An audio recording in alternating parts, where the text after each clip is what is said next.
मेरी सभी प्राध्यापिकाएं, आदरणीय निर्णायक मंडल, मेरे सभी साथियों, आप सभी को अंतर्राष्ट्रीय हिंदी दिवस की हार्दिक शुभकामनाएं। मैं वृद्धि स्नातक द्वितीय वर्ष की छात्रा आज हिंदी में रोजगार विषय पर अपने विचार आपके समक्ष साझा कर रही हूँ। हिंदी जो विश्व में सर्वाधिक बोली जाने वाली तीसरी भाषा है, हिंदी जो हमारी संवेदना की भाषा है। आजादी के लगभग 2 साल बाद 14 सितंबर 1949 को हिंदी को राजभाषा का दर्जा दिया गया और 1953 से 14 सितंबर को हिंदी दिवस के रूप में मनाया जाता है ताकि हिंदी भाषा को बढ़ावा दिया जाए कि हिंदी मात्र भाषा नहीं, यह भावों की अभिव्यक्ति है, यह मातृभूमि पर मर मिटने की शक्ति है, मर मिटने की शक्ति है। हिंदी दिल की भाषा है, संवेदना की भाषा है, संस्कारों की भाषा है, संस्कृति की भाषा है। जिस तरह एक माँ के बगैर बच्चा अधूरा होता है, उसी तरह हिंदी के बगैर भारत और भारतीयता अधूरी है। लेकिन जब बात किसी भाषा के विकास और विस्तार की होती है तो उसके साथ एक नई दृष्टि जुड़ जाती है। वो दृष्टि है रोजगार की, कि उस भाषा में रोजगार के अवसर कितने हैं। आज हिंदी को उच्च स्तर पे बढ़ावा मिल रहा है। रोजगार हमें धन के साथ साथ मान सम्मान भी दिलाता है। Print media, internet, social media, राष्ट्रीय और अंतर्राष्ट्रीय संस्थाओं में हिंदी की वृद्धि हुई है। ऐसे में युवाओं के लिए हिंदी में रोजगार के बड़े अवसर भी आए हैं कि जिस तरह हिंदी भाषा में लेखक और कवि बन सकते हैं। कमजोर ना समझो कलम की ताकत को, कमजोर ना समझो कलम की ताकत को, इतिहास के पन्नों का एक यही निशान बाकी है जिसने मिटा दिए गुलामी और जुर्म के कारवां। एक वही पहचान बाकी है, वही पहचान बाकी है। यदि आप हिंदी भाषा में रुचि रखते हैं, लेखन में रुचि रखते हैं, तो आप हिंदी के लेखक और कवि हो सकते हैं। और आजकल कार्यालयों में हिंदी भाषी जो नियुक्तियां हैं वो बढ़ रही हैं। ऐसे में हिंदी के राजभाषा अधिकारी बन सकते हैं। आजकल प्रूफ रीडिंग का चलन बहुत है। सोशल मीडिया के कारण अनुवाद के क्षेत्र में वृद्धि हुई है। ऐसे में जो द्विभाषाविद हैं, ज्यादा भाषाओं का ज्ञान रखते हैं, तो आप हिंदी भाषा के अनुवादक के रूप में रोजगार पा सकते हैं। अगर आपकी रुचि लेखन में है, हिंदी भाषा के लेखन में है, तो आप प्रूफ रीडिंग कर सकते हैं कि जिस तरह कोई भी आपके सामने संवाद आ रहा है उसकी त्रुटियों को निकालकर आप प्रूफ रीडिंग करें। पत्रकारिता के क्षेत्र में हिंदी का चलन बढ़ रहा है। समाचार चैनल और समाचार पत्रों में हिंदी भाषा की बहुतायत है। अगर बात की जाए हिंदी क्या है, हिंदी हमारी संस्कृति, हिंदी हमारा आचरण, हिंदी हमारी भाषा है, हिंदी हमारा व्याकरण, हिंदी हमारी चेतना, हिंदी हमारा ज्ञान है, हिंदी हमारी वेदना, वाणी का शुभ वरदान है, वाणी का शुभ वरदान है। हिंदी को वाणी का वरदान कहा गया है। अगर आप वाचन में रुचि रखते हैं तो एक अच्छे वक्ता बन सकते हैं। आप रेडियो जॉकी के रूप में रोजगार पा सकते हैं। आप एक अच्छे वाचन के रूप में रोजगार पा सकते हैं। और बदलते वक्त के साथ एक रोजगार ऐसा है जिसे सदाबहार कहा गया है, वो है अध्यापन का। यदि आपका अध्ययन और अध्यापन में ज्यादा विश्वास है तो आप हिंदी भाषा के अध्यापक, प्राध्यापक, सहायक अध्यापक के रूप में रोजगार पा सकते हैं। इन्हीं के साथ मैं अपनी वाणी को विराम देते हुए कहना चाहूंगी कि जिससे मिली पहचान हमें, जिससे मिली पहचान हमें, जिससे जुड़ी हर आशा है, वह हमारी हिंदी भाषा है, वह हमारी हिंदी भाषा है। और भारत माता के ललाट की बिंदी, जन जन की आत्मा बने हिंदी, जन जन की आत्मा बने हिंदी। जय जननी, जय भारत। को आगे बढ़ाना है, उन्नति की राह ले जाना है। केवल एक दिन ही नहीं, हमने नित हिंदी दिवस मनाना है, नित हिंदी दिवस मनाना है। आदरणीय प्राचार्य महोदय, निर्णायक मंडल, प्राध्यापिकाएं एवं मेरे साथी, आप सभी को मेरा नमस्कार। मैं मधुगीता स्नातक द्वितीय वर्ष की छात्रा हूँ। मैं आप सभी के सामने एक वक्तव्य प्रस्तुत करने जा रही हूँ जिसका विषय है अंतर्राष्ट्रीय स्तर पर हिंदी। सर्वप्रथम मैं 2 पंक्तियों से अपने वक्तव्य की शुरुआत करना चाहूंगी कि हम सबका अभिमान है हिंदी, भारत माँ की शान है हिंदी, भारत माँ की शान है हिंदी। हिंदी की जितनी भी तारीफ की जाए उतनी ही कम है। बेशक हिंदी हमारे देश की राजभाषा है, परंतु विश्व में यह बोली जाने वाली भाषाओं में सबसे प्रमुख है। हिंदी विश्व की तीसरी सबसे अधिक बोली जाने वाली भाषा है। हिंदी को जानने वालों की संख्या में आज तेजी से वृद्धि हो रही है।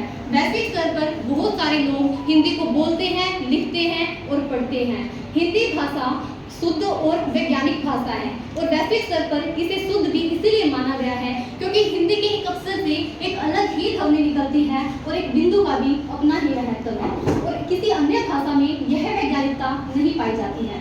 अंतर्राष्ट्रीय स्तर पर हिंदी बहुत ज्यादा समृद्ध भाषा है और इसकी प्रकृति इतनी लचीली है कि यह किसी भी अन्य भाषा में आसानी से घुल मिल जाती है। हिंदी भाषा में रोजगार के भी बहुत सारे क्षेत्र हैं और विदेशों में भी हिंदी विशेषज्ञों की पूरी मांग है। बाहर भारत से से बाहर बहुत सारी पत्रिकाएं हिंदी में प्रकाशित भी होती हैं, जैसे न्यूजीलैंड में भारत दर्शन, कनाडा में अनुवादित और संयुक्त अरब अमीरात में अभिव्यक्ति पत्रिका हिंदी में ही प्रकाशित होती है। भारत से बाहर बहुत सारे देशों में हिंदी को प्राथमिकता भी मिलती है और वहाँ पर यह प्रमुख भाषाओं के रूप में भी बोली जाती है, जैसे नेपाल, भूटान, पाकिस्तान, फिजी, श्रीलंका आदि इन देशों की श्रेणी में आते हैं। और अंत में अपनी वाणी को विराम देते हुए मैं दो पंक्तियां कहना चाहूंगी कि हिंदी में पत्राचार हो, हिंदी में हर व्यवहार हो, हिंदी में पत्राचार हो, हिंदी में हर व्यवहार हो, बोलचाल में हिंदी ही अभिव्यक्ति का आधार हो, अभिव्यक्ति का आधार हो। जय हिंद, जय हिंदी, जय भारत। माननीय प्रधानाचार्य महोदय, अध्यापकगण एवं मेरे प्रिय सहपाठियों, आप सभी को मेरी तरफ से सर्वप्रथम मेरा सुप्रभात और हिंदी दिवस की आप सभी को हार्दिक शुभकामनाएं। मैं नवनीत बीए प्रथम कक्षा की छात्रा हूं और मेरा हिंदी दिवस के उपलक्ष्य में जो आज का आपके समक्ष मेरा विषय है वह है निज भाषा उन्नति है, निज भाषा उन्नति है, सब उन्नति के मूल, बिन निज भाषा ज्ञान के मिटत न हिया के सूल, मिटत न हिया के सूल। अर्थात मातृभाषा के विकास के बिना, मातृभाषा के विकास के बिना कोई भी समाज एवं राष्ट्र विकास नहीं कर सकता। एक राष्ट्र का विकास और उसकी भाषा का विकास दोनों के अंदर एक गहरा संबंध पाया जाता है। वहीं दूसरी ओर अगर हमें अपनी ही भाषा का ज्ञान नहीं है तो हम अपने भावों को प्रकट नहीं कर सकते। कोई भी व्यक्ति अपने हृदय की वेदना को रखकर अपने कठिनाइयों को, अपनी पीड़ा को दूर नहीं कर सकता। हरिश्चंद्र जी के द्वारा भाषा को समर्पित इन पंक्तियों से हमें पता चलता है कि एक मानव जीवन के अंदर भाषा का क्या मूल्य है, एक मानव जीवन के अंदर भाषा की क्या आवश्यकता है। इसलिए हमें अपनी भाषा को सम्मान देना चाहिए। उनकी इन पंक्तियों से स्पष्ट होता है कि भाषा मानव के सामाजिक, आर्थिक, सांस्कृतिक एवं राजनीतिक जीवन का आधार होती है। किसी भी देश के अंदर, किसी भी समाज के अंदर जो निहित एकता होती है उसको भी हम उसकी भाषाई एकता के आधार पर देखते हैं। हिंदी भाषा एक ऐसी भाषा है जो पूरे भारतवर्ष को एकता एवं अखंडता के सूत्र में बांधने का सामर्थ्य रखती है। 14 सितंबर सन 1939 को हिंदी भाषा को संवैधानिक रूप से भारत की राजभाषा बनाया गया और उसी दिन से प्रतिदिन हर सरकारी कामकाज हमारा हिंदी भाषा के अंदर सफलता से किया जा रहा है।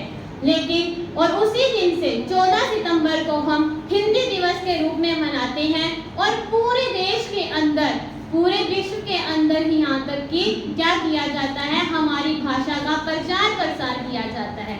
लेकिन यहाँ मैं कहूँगी कि क्या कारण है कि आज मैं यहाँ खड़ी होकर अपने ही राष्ट्रभाषा का, अपनी ही मातृभाषा का अपने ही देश में प्रचार प्रसार कर रही हूँ। उसकी आवश्यकताओं के बारे में आपको बताना पड़ रहा है, उसके सहयोग के बारे में आपको बताना पड़ रहा है।